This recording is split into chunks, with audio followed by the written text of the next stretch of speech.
नमस्कार। ओडिया प्रवाद episode number 4। आज आम चारोटी प्रवाद संपर्क रे संक्षिप्त आलोचना करिबा। प्रथमटी हेउची ओध सांगरे भुआ बिराड़ी बाई। द्वितीयटी करू जदि डरू काहींकी, डरू जदि करू काहींकी। तृतीयटी कोहल लुहा उई खाए। चतुर्थटी कथा माजिले मोटा, सूता माजिले सरू। प्रथमटी को जिबा ओध सांगरे भुआ बिराड़ी बाई। समस्ते आमे जानिचे ओध रो कार्य कौन और बिराड़ी रो कार्य कौन।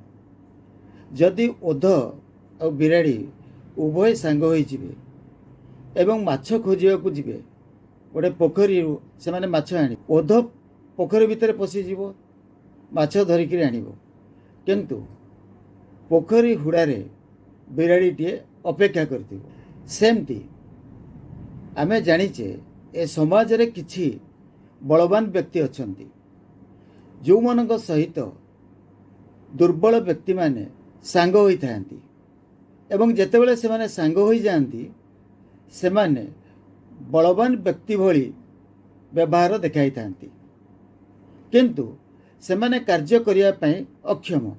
जेमती बिराड़ीटे बसी थाए, पोखरी हुड़ारे बसी थाए, ओध माछ जदि धरिक आनिबो ताकू दबो से खाइबो।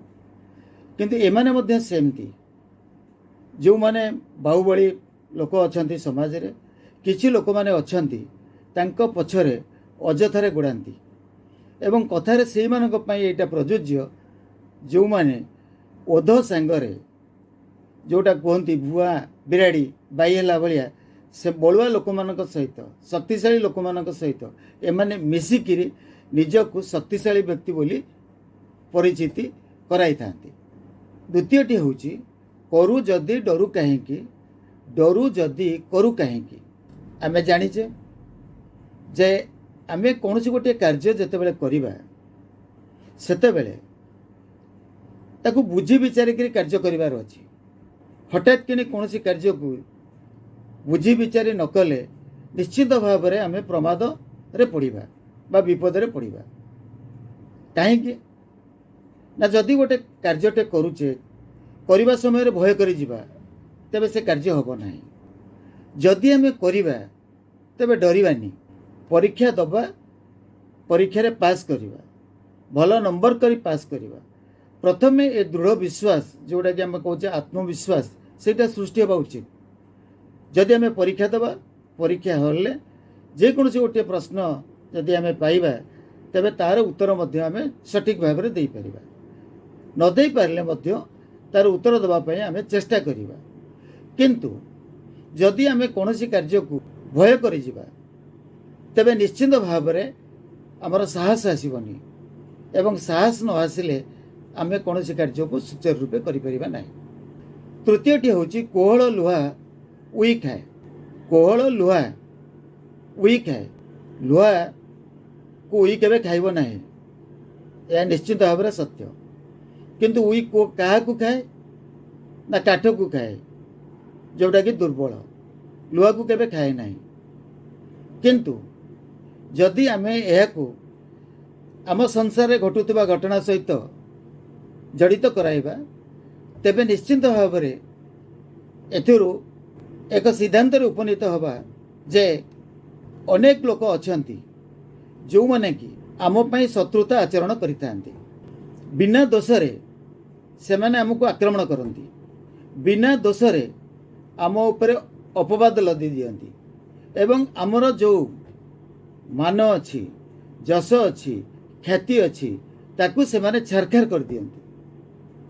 काहेकि ना जो माने नम्र, जो माने भद्र, जो माने शालीनता को अग्राधिकार दियंती, सरल भाव में जीवन यापन करती, तांका सम्मुख रे अनेक समय रे अनेक आघात आसे, विघ्न आसे, समस्या आसे।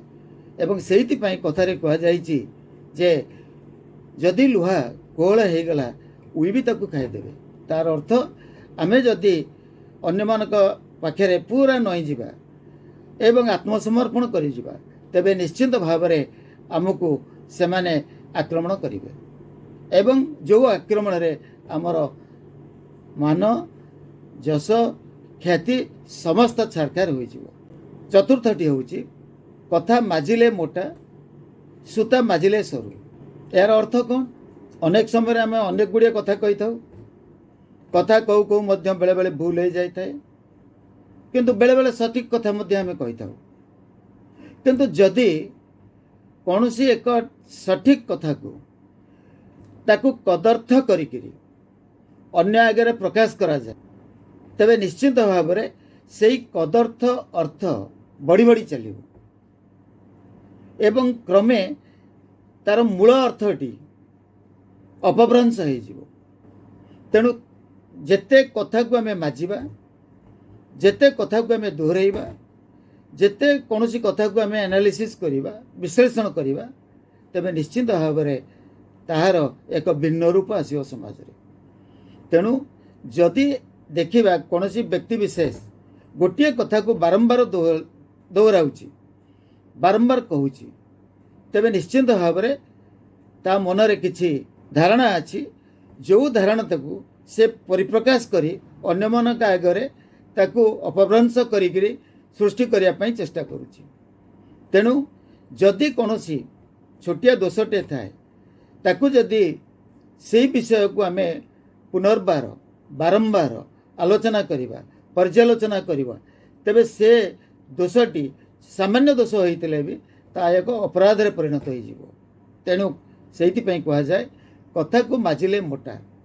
आम जानीचे सूता, सूता को जदि आम माजिबा तेबे निश्चित भाव सूता को जदि बारंबार आम सफा करिबा सेटा पतला हो जिवो। तेणु सूता को जदि आम माजिबा, सूता को जदि आम बारंबार सफा करिबा, बारंबार घसीबा तेबे ऑटोमेटिकली ता छिंडी जिवो। तेणु सेमती गोटे कथा को जदि आम माजिबा, बारंबार कहवा, बारंबार ताकू दोहराइबा, पुनरावृत्ति करिबा, तार प्रकृत अर्थ हरई बसिबो एवं ताहा कदर्थ भाव में अन्य मानक आगे परिप्रकाश हो। तेणु आज ये चारोटी प्रवाद संपर्क में आज आम गोटे छोट आलोचना कले। मु भावुची ये प्रवाद गुड़िक निश्चिंत भाव में आपड़ जितेबाला शुणिबे बा जानिबे तेबे दैनंदिन जीवन में ताकू जदि आम कार्यकारी करिपरिबा तेबे ए समाजर किछि ना किछि परिवर्तन घटिबो। रहुची नमस्कार। पुणी आउ गोटे एपिसोड को आपण मानकु स्वागत जनाऊँ।